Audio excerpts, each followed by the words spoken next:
adik-adik, jumpa lagi dengan Bu Gusti, pembina PR SMK Negeri 1 Tamiang Layang.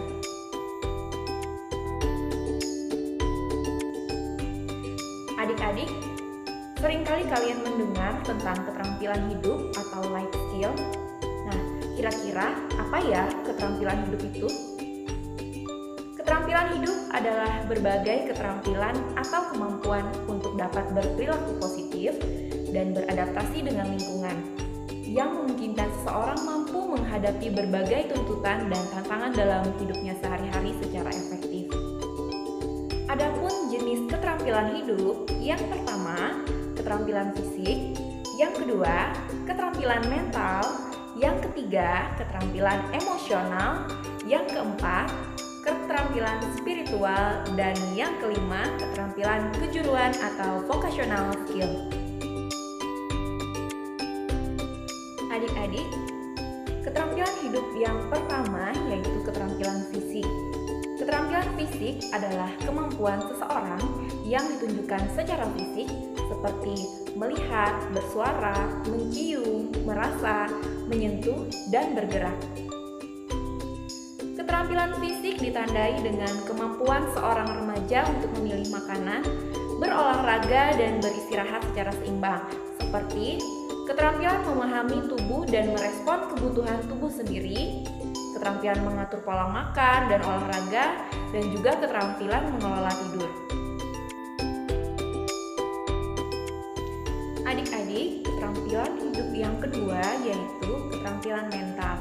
Nah, apa saja yang terdiri dari keterampilan mental? Yaitu keterampilan mempercayai dan menghargai diri, keterampilan berpikir positif, keterampilan mengelola stres, keterampilan mengambil keputusan dan memecahkan masalah. Selanjutnya, keterampilan hidup yang ketiga yaitu keterampilan emosional. Yang terdiri dari keterampilan emosional yaitu keterampilan bersikap tegas, keterampilan dalam komunikasi efektif, kemampuan mengikuti alur cerita atau following skill, kemampuan melakukan refleksi perasaan atau reflecting skill, dan kemampuan melakukan pengulangan makna atau paraphrasing skill. Keterampilan bersikap tegas atau biasa disebut asertif. Asertif adalah sebuah sikap atau perilaku untuk mengekspresikan diri secara tegas kepada pihak lain tanpa harus menyakiti pihak lain ataupun merendahkan diri di hadapan pihak lain. Kemudian, keterampilan berkomunikasi dengan orang lain atau komunikasi interpersonal.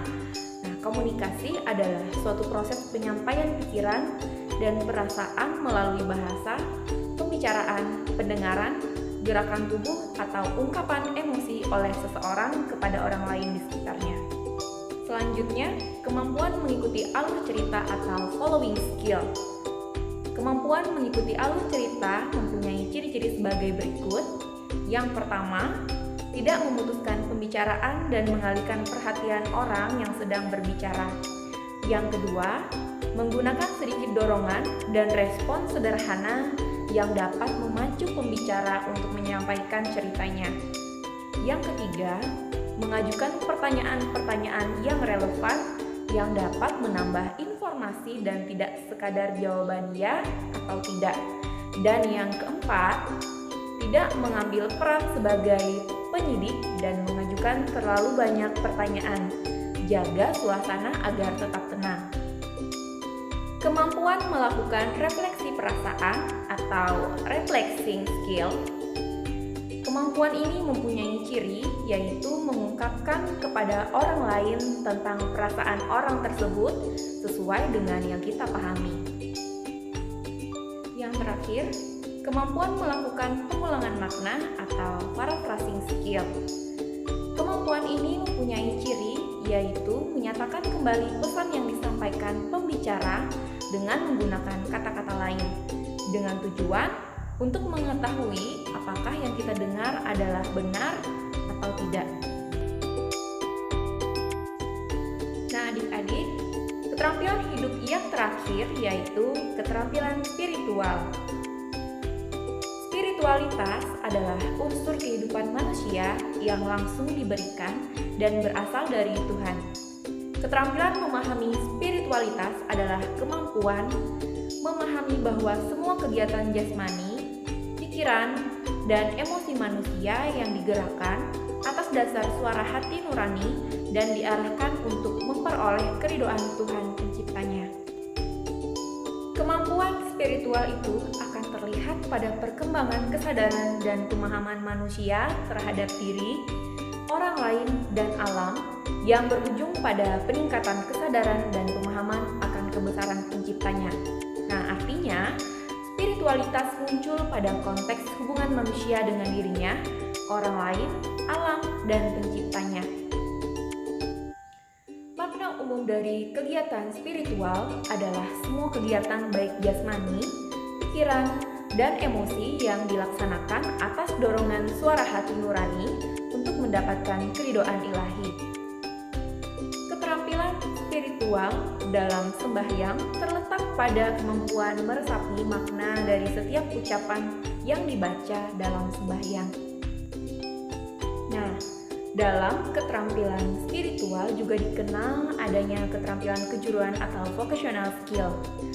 Keterampilan kejuruan adalah kemampuan atau keterampilan khusus yang dimiliki oleh remaja dan mahasiswa dalam bidang non-akademik, yakni berupa kemampuan remaja dan mahasiswa dalam berwirausaha sesuai dengan bakat, minat, dan hobinya untuk mendapatkan penghasilan, sehingga remaja dan mahasiswa bisa hidup dengan bermanfaat bagi keluarga, masyarakat, bangsa, dan negaranya. Nah, tujuan keterampilan kejuruan atau vocational skill adalah agar remaja dan mahasiswa mampu mengembangkan potensi dirinya, bakat, dan hobinya sehingga dapat mendatangkan penghasilan untuk memenuhi kebutuhan hidupnya. Selain itu, dalam keterampilan spiritual dikenal pula istilah keterampilan menghadapi kesulitan atau adversity skills. Nah, dalam kehidupan sehari-hari, kita tidak akan pernah lepas dari hambatan, masalah, dan tantangan. Kita melihat ada orang-orang yang bisa mengatasi dan meninggalkan kesulitan masa lalunya, ada juga yang menyerah dan menyalahkan masa lalunya. Nah, adik-adik, tadi sedikit pemahaman tentang keterampilan hidup atau life skill. Semoga dengan adanya pemaparan dari saya tadi dapat membuka wawasan adik-adik sekalian tentang keterampilan hidup atau life skill. Dan sampai jumpa di video selanjutnya.